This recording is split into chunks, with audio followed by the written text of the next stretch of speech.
শীতের বিকেল, বিকেল ৩টা। এখনকার এই আলো আসলে দিনের শেষ শক্তি কিন্তু নয়, বরং সময়ের অস্তিত্বের এক গভীর মৃদু স্বাক্ষর। এমন আলোতে এই যে রঙগুলো, প্রকৃতির যে রং ধূসরাভাব হয়ে ওঠে, যেন প্রকৃতি নিজেই নিজের রং মুছে এরকম বলে যে অবিরত উজ্জ্বলতা নয়, মলিনতার মধ্যেই অস্তিত্বের সান্ত্বনা। এই যে আলো এক ধরনের স্বীকারোক্তি যে সব কিছুই ক্ষয় হয়ে নেয়, ফিকে হয়ে নেয়, তবু প্রতিটি ফিকে হওয়ার মধ্যেই থাকে এক শান্ত সত্য। এই যে বিকেল ৩টে, ঠিক এই ৩টের মুহূর্তেই বাতাসের মধ্যে সময়ের যে শ্বাস, এটা হয়ে যায় ধীর, দীর্ঘ, স্বচ্ছ। তার ভিতরে থাকা ঠান্ডা যেন এক আদিম স্মৃতি।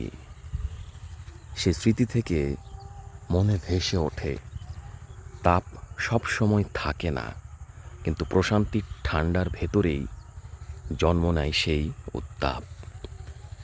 এ সময়ের যে বাতাস কোনো কিছুকে কিন্তু উড়িয়ে দেয় না, আবার শুধু আস্তে আস্তে পৃথিবীর উপরে বসে থাকে।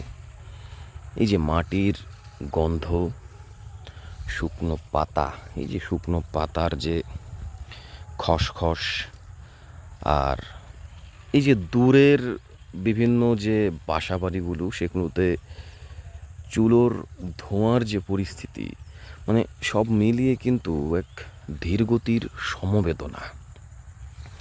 আর এই সময়টা মানুষের মন কিন্তু বাইরের দিকে ছুটতে চায় না, বরং নিজের ভেতরের যে প্রতিধ্বনি সেটাকে শুনতে চায়।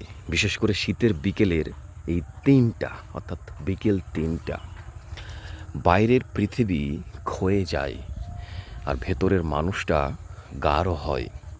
কাজের চাপ নেই, এখনও নয়। এই মাঝের ঘন্টাটি যেন প্রশ্ন করে যে তুমি যে এতক্ষণ ছুটলে কেন? তুমি যে বেঁচে থাকতে চাচ্ছ তার কেন্দ্রটাই বাকি। মন তখন হালকা ক্লান্ত হয়ে যায়, তাই সত্যের কাছে একটু বেশি সৎ হয়ে যায় মানুষের মন। নিস্তব্ধতার যে দৃশ্য, এই জিনিসটি কিন্তু এই শীতের বিকেলের যে ৩টা, সেটাতেই বেশ ঘন হয়ে ওঠে। গাছের ছায়াগুলো বেশ লম্বা হয়, যেন পৃথিবী নিজেকে নিজের উপরে টেনে নিতে চায়। সব কিছু একটু ঝাপসা, কুয়াশার পাতলা পর্দা, এটি শুরু হওয়ার সূচনা পর্ব। মাটির উপর আলো ছড়িয়ে পড়ে সোনালি রেখার মতো।